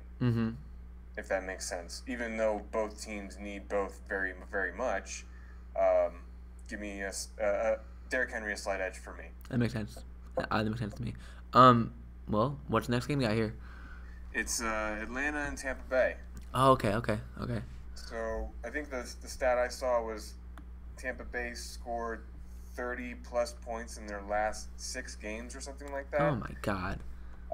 And I think there's no other team has done it for more than 2 games in a row or something like that. This offense is not fair. It's really not fair. It's crazy. So Gronk is the tight end 1, right? Yeah, and it's not that close. My first note is, in a world with 5 good tight ends, Gronk is probably number 6 right now. Like rest of the season, you know what I'm saying? Like, I mean, like who else? Like, I mean, you have the big 3 with Kittle, but like he's not 3 obviously, and then Pitts and Hawkinson, but like Mark Andrews with 5 targets per game versus Gronk. I don't know who I'm picking there. And then it's like Noah Fant versus Gronk. It's like I don't like he's easily a tight end 1 and should start every week. It's Gronk. It's like you have Gronk on your team. It's fun to have a Gronk on your team. You know what I'm saying? But I don't know. It's wild. It's crazy right now. Like you can't expect this. I mean, maybe you can. It's Tom Brady and it's Gronk. It's Gronk. And when you get down to the red zone, he's gonna throw to the guy that he loves, right? Yeah. And Gronk has shown us that he looks good. He's creating separation. He's fighting through tackles. He's getting in the end zone. I mean, Gronk is still hard to tackle. Like, like Isn't that all you want? you know At what the I'm tight end saying? position? Someone who's going to score, right? Exactly. And Gronk's and I mean this team is scoring a fuck ton of touchdowns, and Gronk's gonna catch a couple of them. And like, Yeah. if Gronk goes 1 for 20 and a touchdown, he's literally tight end one that week. Like that's all you need for a tight end one performance. So I mean, go ahead and start Gronk, I guess. Yeah, I mean, for those who drafted him, they probably got him at at a decent value, and like, man, they're living it up right now. I'll tell you that. Those Gronk drafters are, woo.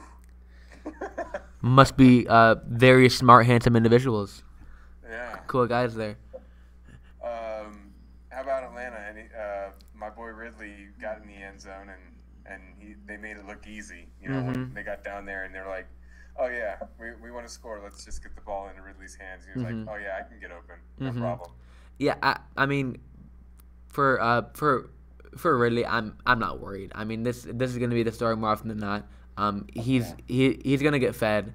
I mean, his floor is really, really high given his target share, and I mean, obviously he has big play potential because he's Calvin Ridley. He's a stud. But the thing for me is, Kyle Pitts is gonna be really good. Like, he's gonna be really, really, really good in redraft. I have Pitts right now as tight end 5 rest of the season, and that could easily be tight end 3. I mean, like, Hawkinson was like very good tonight, but there isn't much of a difference between like Hawkinson and Pitts in concept. I mean, they're both target finals, and I mean Kittle. You could easily take Pitts or Kittle straight up. Like, it's up to you. So I mean, Pitts is a stud. Ridley's a stud. Mike Davis is startable, but it's kind of gross with Patterson getting these valuable touches. But I mean, Davis, he's still a dual threat. He can catch the ball. He's startable. But moving on to the Bucks, I mean, my God, like, well, I mean, no. First off, like, do you have like any more notes like on Atlanta before we go to the Bucks? I have 2 notes that'll help us transition here. One is that Cordero Patterson looked better than Mike Davis. Yeah. He had more juice, more explosiveness in every part of the game, and he looked, competent as a pass catcher and pass blocker, and he should be picked up.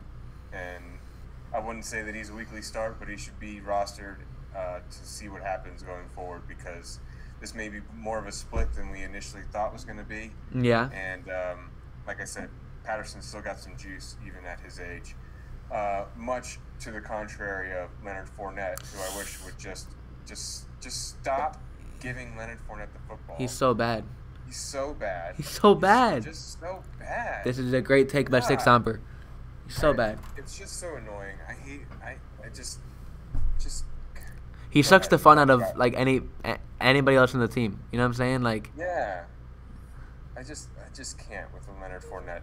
Just why does he get to make mistakes and stay on the field, but Ronald Jones like trips and he's freaking benched? Like, I don't get it, man. This man's speaking facts. I don't know what to say. Like, he's like, Leonard Fournette's awful, and the coaches like him for some reason. It's weird. I don't get it. He like brings the donuts in to the locker room in the morning. That's what I'm saying. And you can tell. I mean, this man ain't looking in shape nowadays. But the politics of Leonard Fournette are not for my discussion. I'm indeed a stat major, not a poli science major. But that being said, my God, like, that's enough to say about this running back. Just stay away from them all. Don't do it until one is hurt and there's a clear path, because it's just grossness, and they're not even using them enough. And we better pray it's Ronald Jones that is the healthy one, because if it's Leonard Fournette, I'm gonna close my eyes and watch the game. I can't watch Leonard Fournette play. For real, we should all pray that Leonard. Oh, Anyways, let's move on. Wait, no. Very quickly. Else to say? Yeah. Very quickly. With the receivers. Like, I mean, I was saying this in the offseason, but these receivers, like, last year, they were literally, like, all the same person. Like, with a very, very slight edge to Evans, and then a very, very slight edge to Godwin, and then a very, very slight edge to Brown. So AB was the worst, but it was by, like, a point or two a game. So, like, going forward, it's this exact same thing. They're all startable on a given week. Mike Evans is closer to a must start, but he's not necessarily a must start. I mean, like, AB is very startable. I mean, all these guys are very solid starts. anywhere from wide receiver 1 or wide receiver 2s, wide receiver 3s, and I mean given the matchup, I mean even wide receiver 1s. So like play them all, play Gronk, play Tom Brady. I mean Tom Brady is like the like him and Dak Prescott are like the only like quarterbacks that are not mobile that are studs. I mean like I can advocate starting Brady every week because this offense is ridiculous. So yeah. Yeah. Brady, I think he threw 5 touchdown passes. Yeah, and like if you do that, you can run for negative yards and be a quarterback. You know what I'm saying? Like he's a stud.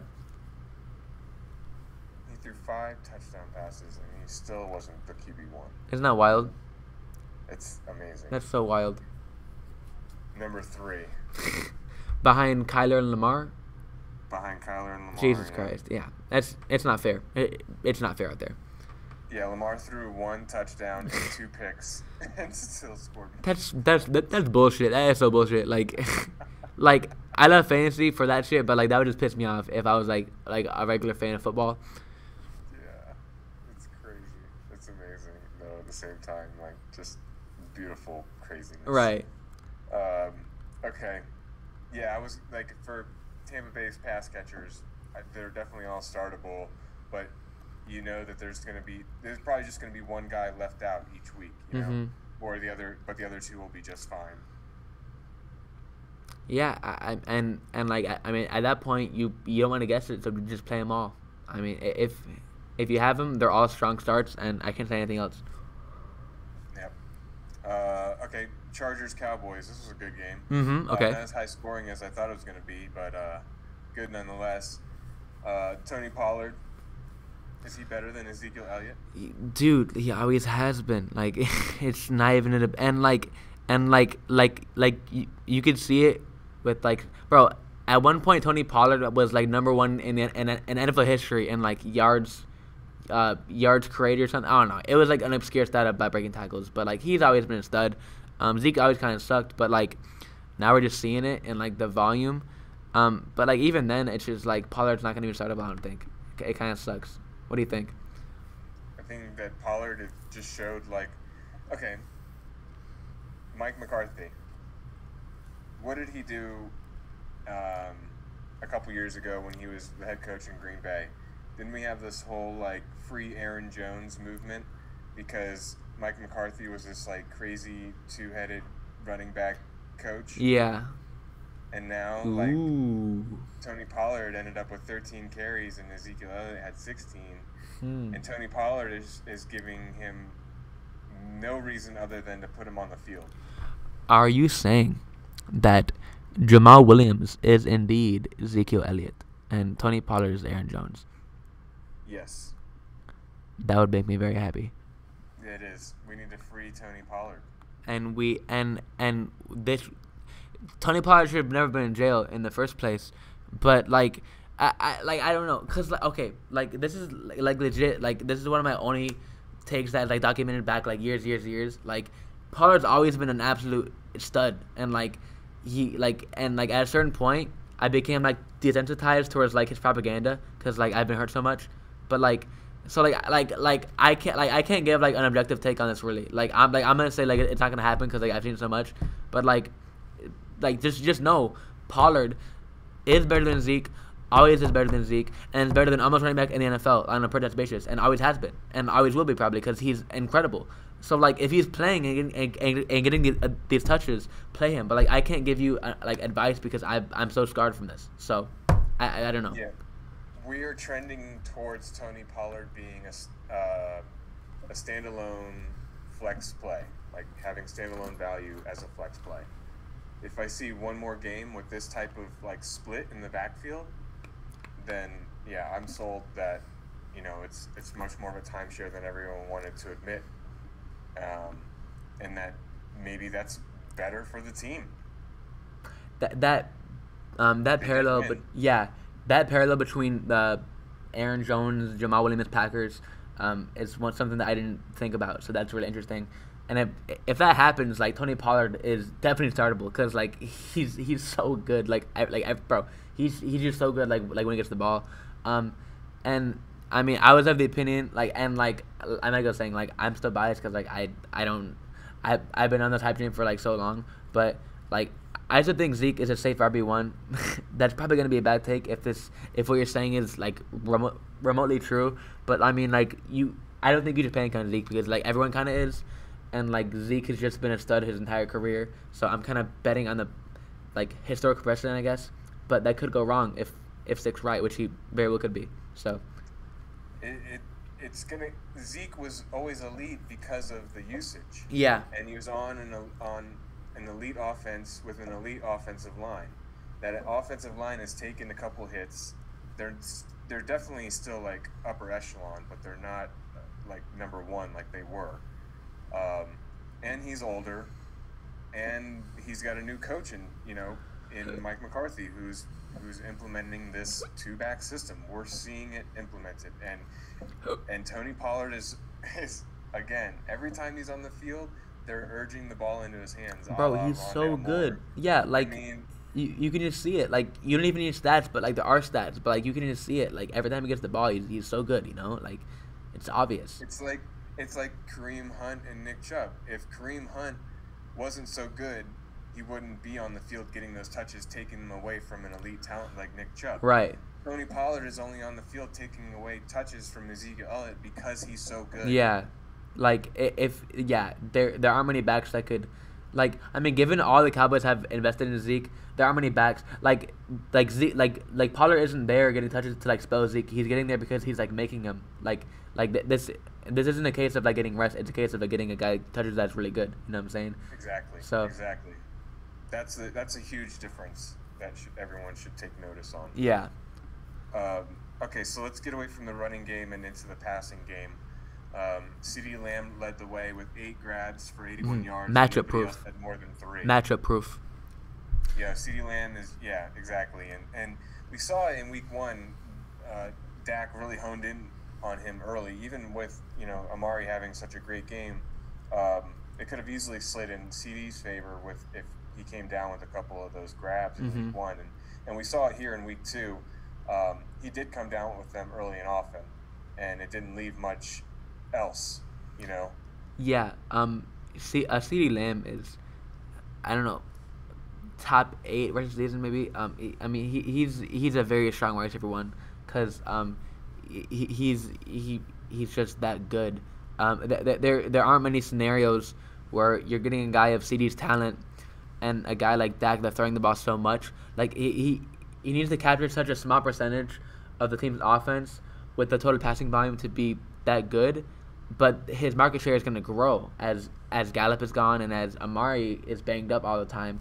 I mean, CeeDee's just a locked and loaded wide receiver one, and like outside of Devontae, Steph Diggs, Tyreek Hill, maybe Calvin Ridley, maybe DeAndre Hopkins, like at that point you're maybe looking at a guy like CeeDee as wide receiver 6 overall. I mean, he's just going to be great, and if Amari misses time, he'll be even better. So absolutely, he should be right in line where with like the DK Metcalfs and yep. the Justin Jeffersons for sure. Exactly.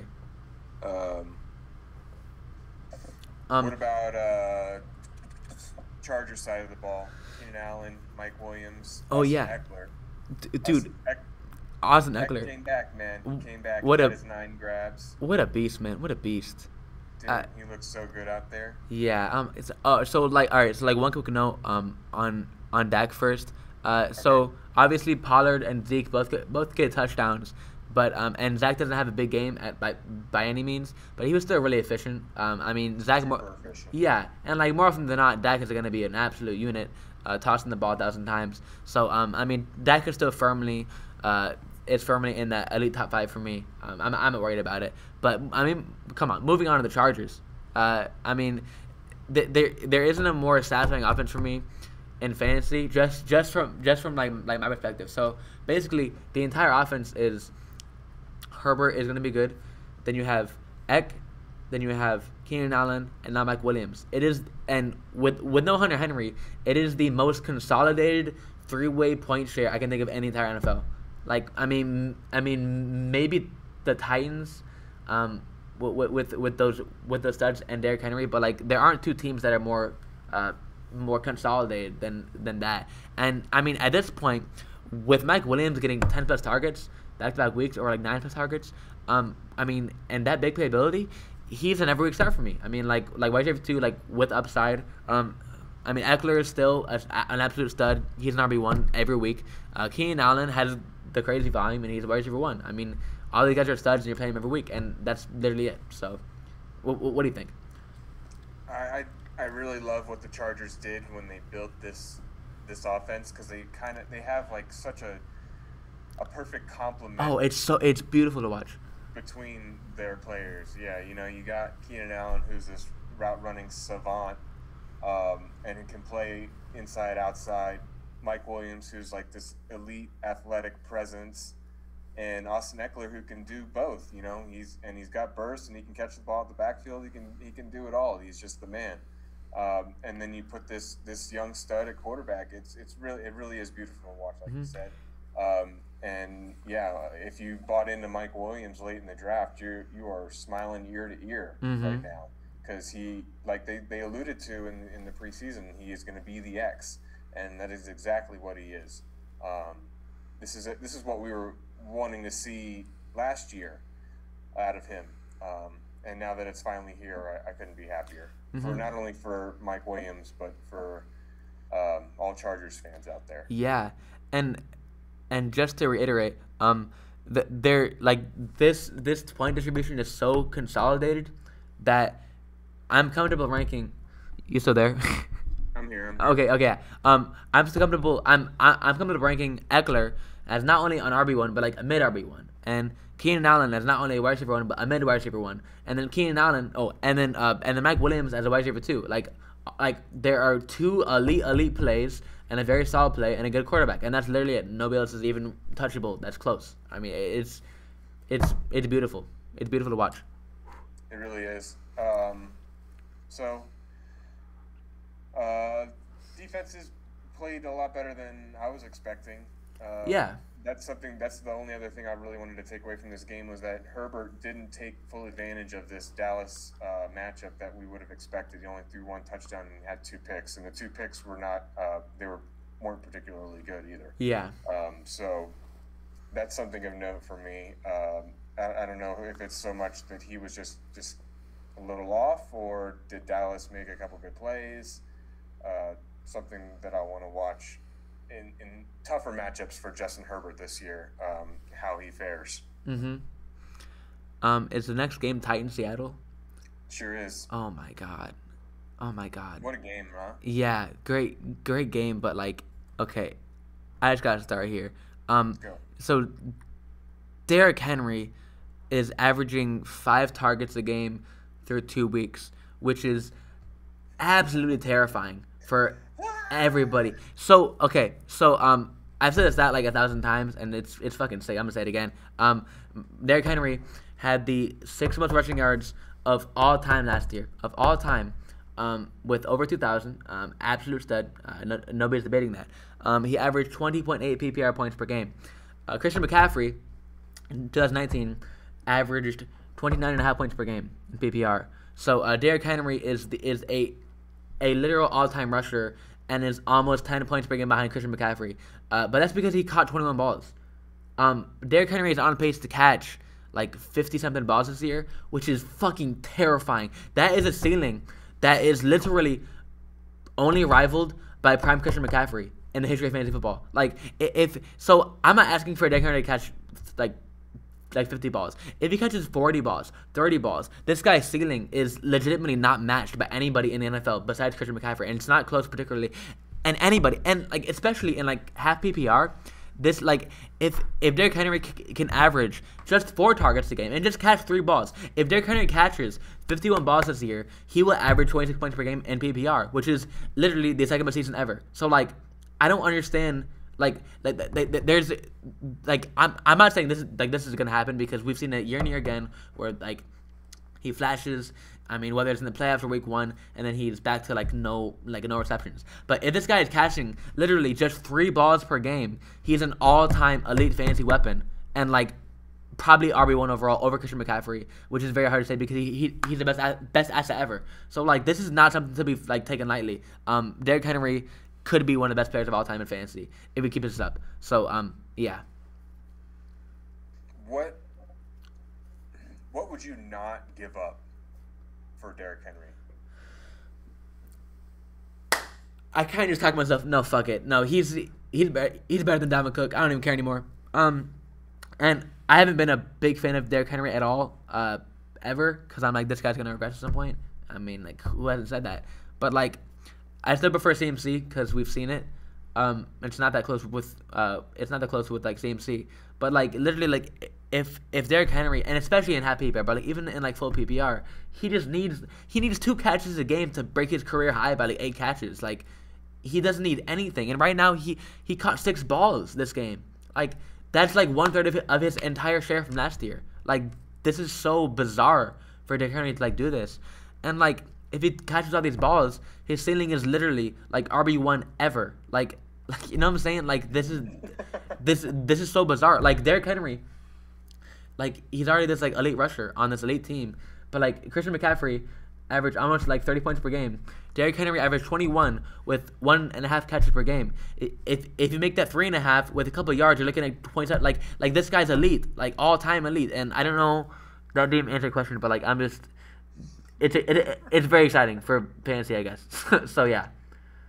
Yeah, I guess my point is, like, if you can trade for him now, like, there really isn't any price tag that's too high. Dalvin Cook, like Alvin Kamara, like anybody that's not Christian McCaffrey, I'd say.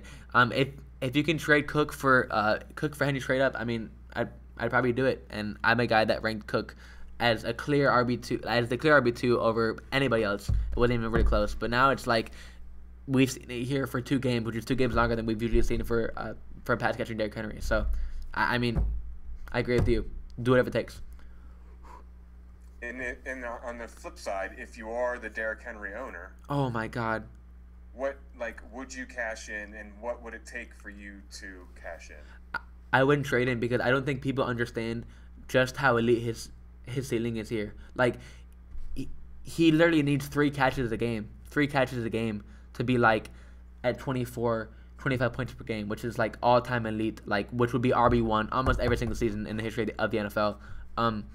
Like, he doesn't need much, and right now he's averaging 5 targets. He caught 6 balls last game. Like, that is so scary to think about. I wouldn't trade Henry, but I would be looking to trade for him if it's possible, even close to possible. So there you go. Yeah. If you got him, don't give him up. But if you don't have him, do everything you can to get him. Exactly. And so a couple more notes. 35 carries out of 36 possible rushing attempts. Like, it's literally like it's a spectacle. It is bizarre to watch this guy play football. Like, it doesn't make any sense, and it hasn't, but it doesn't have to because he scores points. Like, oh my God, like I was saying, his ceiling in half PPR is literally unparalleled. Like, in the history of the NFL, besides Christian McCaffrey, 2019. He's awesome. Julio, I was saying last week, he's that guy. Keep playing Julio. AJ Brown is a buy low. That's literally all I have to say. It's your floor now because I'm exhausted talking about Derrick Henry. Yeah, the Titans were like, they clicked finally, right? We were alluding to it earlier, I think. Tannehill was asked to drop back and just find AJ Brown or find Julio and be like a pocket passer. And not work so much off of the play action. And then something changed, and they're like, oh yeah, we have Derrick Henry, let's give him the ball. Yeah. And they did that a lot, and all of a sudden the passing game opened up again. It's funny how that works. Yeah. So hopefully we see a lot more of this. If it seems like if Derrick Henry eats, so does everybody else. Yeah. So let's make sure the king gets his plate first. Please, like, I mean, at this point, fuck it. Like,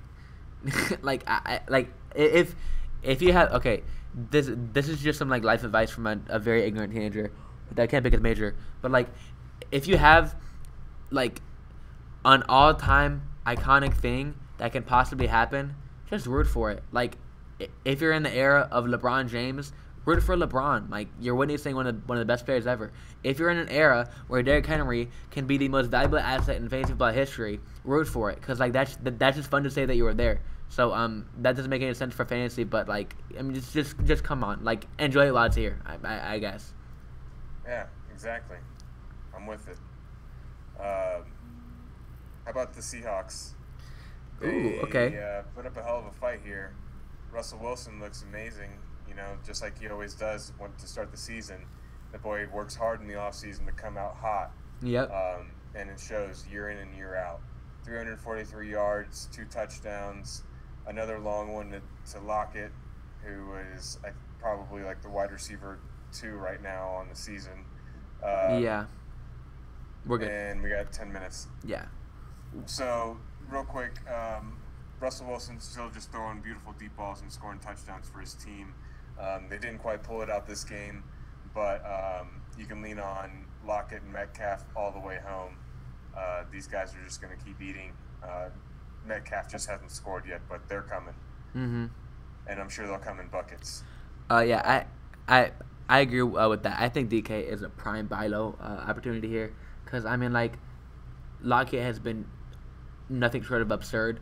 But he actually has less targets than DK Metcalf right now overall. So that's kind of bizarre. I mean, DK's a stud, buy him. We told you last week you can't set Lockett. This is why. He does this every time. Like, not every time, but, like, 3 times a year he'll do this. He's insane. Freddie Swain, don't do it. Chris Carson, he's a weekly start. He scores twice. I mean, he's a fringe RB1 every week. Just depends on if he scores there. I mean, anything else for Seattle here? No. We know who the studs are. Keep plugging them in. It's only gonna get better. I think that this team looks good, and if the offense keeps trending the way it's going now, I think it'll only get better, and hopefully we don't get another e-break like we did last year. Yep. Does that leave the last game on the slate? Yeah, KC, Baltimore. Got to talk about my boy Lamar. Go for it. Just we touched on it earlier when we were talking about Brady and 5 touchdowns, and he still is only in the QB3 because Lamar getting it done on the ground. Over 100 yards on the ground, 2 touchdowns, 16 carries, 3 more than Tyson Williams saw. Nobody else had more than 10. Ridiculous. And for good reason. I mean, when he has the ball in his hands, magic happens, Mm-hmm.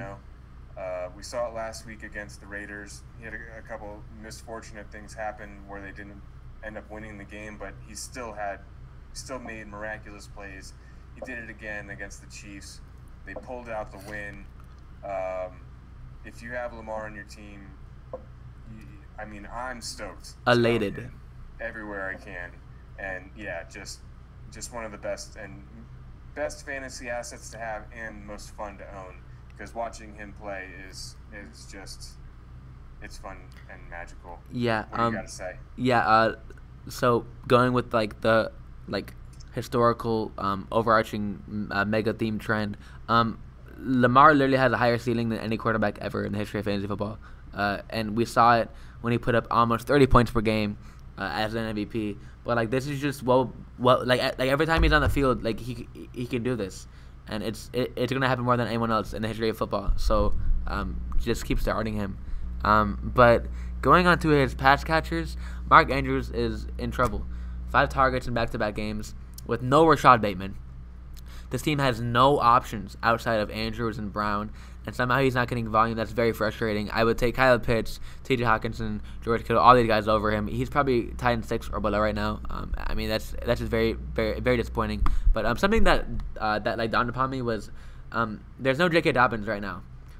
That probably helps Lamar somehow, because this just doesn't happen. And if they're gonna lean on Lamar even 1% more, it's not fair. So no Jacob Dobbins probably helps Lamar very marginally, but it's still there. My last note, which is a pretty big one, is CEH is in very, very deep shit. He's in very deep shit. But that being said, you can get him for literally nothing, zilch, nada, zero. You can probably get him for some very, what's the word I'm looking for? insulting offers. Like these like joke trades that you throw out, like oh like say you for like a bag of chips, like it might work because like nobody wants them. And at that point, like I kind of want to buy him. We're looking at a guy that was an elite prospect as a receiver coming out of college that isn't getting receiving work. He had 54 targets last year, so he's going to start getting some receiving work. He got goal line carries last year, so he's going to start getting those. Right now he's getting a bunch of empty volume that isn't scoring anything, and he kind of sucks.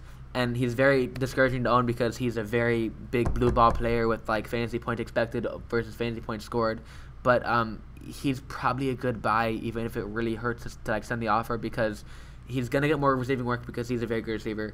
He's gonna get some goal line touches because he played for the Chiefs, but he just kind of sucks right now. So go ahead and pick him up as an RB2 with the upside, RB3 with upside, and keep starting him if you can tolerate it, because there aren't many guys that are getting this pure volume in the NFL right now. I mean, he's still getting fed. He's just not very good right now. So yeah. Yeah, my only notes on CEH are that he's looking like a wasted pick for the Chiefs. Yeah. Not that he's a bad player. He just probably doesn't fit this team. As fun as it sounded coming into the league for this high-flying offense to get, a coveted running back out of the draft, I mean, it's just not turning out that way because the ball is ending up in Mahomes' hands more often than not. As it should. As it should. And he's more willing to chuck it deep or hit Kelsey, who's always open. Yeah. So, Edwards-Helaire is a complete afterthought, I think, in this offense, and just a complete ancillary or complementary piece. Yeah. The best case scenario for anyone who owns him in Dynasty, I think, is as a trade. Mm-hmm. But Kyle. Who knows if that'll happen. Poor Kyle. One last thought on CEH. I think you gotta actually his job security is almost unparalleled. So if you're Andy Reid and you're the Chiefs, you're Patrick Mahomes, you spent a first round pick on this guy, which was an awful pick at the time, very scrutinized. Who are you benching him for? You have no Damien Williams. You don't have a very competent backup. He's gonna keep playing in one of the best offenses ever and getting touches. I don't see a scenario where he gets anywhere. Like, this is his all-time no stock, maybe for his entire career. And I know I'm being like optimistic, but like it's kind of hard not to when you look at like grand scheme of things here.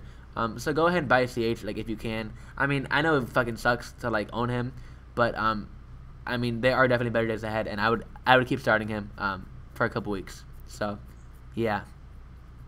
He might even be worth buying now just to flip after he has a big game. That's what I'm saying. Yeah. And get a little profit there. I mean, like I said, the guy is definitely talented. It's just a matter of scenario for him. Just don't think it's the right spot for him to really shine as a fantasy asset. That doesn't mean that he isn't an asset to the Chiefs. Just not to our fantasy teams right now. Right. So we have 3 minutes. Do you want to like talk a little bit and let this end, and then do like a quick risers and fallers like in a separate recording? Okay. Okay. I mean, this is almost. Wait, what is that? We're at 148. So I mean, another strong outing for us. I'd say we are risers in the podcast game. You know what I'm saying? We're putting in the work, that's for sure. Dude, dude, like this is like really fun too. To be honest, like I'm enjoying it. It's good to just talk it out, Right. Talk out the games, talk out what you saw, hear other people's ideas and what they saw, and see where they line up and they don't. It's good practice in general, I think, for everyone out there who's a fantasy head. Just get together and talk football with your friends. It's just good practice. Yeah, and like there's ideas that like I wouldn't think of, like so when you're talking about like Mike McCarthy and like the parallel between Aaron Jones and Jamal Williams to like Zeke and Pollard, like there's no way I thought of that ever, but like now it makes sense to me, like this is a possibility, and now I'm like, damn, Zeke might kind of be screwed, like so. Yeah, he's totally screwed. The Yeah. writing's on the wall, brother. The writing is on the walls. And I'm probably gonna be ignorant to it until it happens, cause dude, like, bro, when Nobody you wants to admit that this past star is is on a decline, Bro, especially after he got a big contract. I know. That's just usually not how it works, but we know better. You know better. I do know. Facts don't matter. I do know, but like Pollard has been so good for so long and not gotten shit. I'm just like I can't feel anything anymore with Tony Pollard. Like all the emotion has been sucked out of me. So I don't know what to say, man. It's awful. No. Sure, let's get in. We'll end this and we'll come back and talk about why Tony Pollard is a riser. All right, brother. I'll see you in like 2 seconds.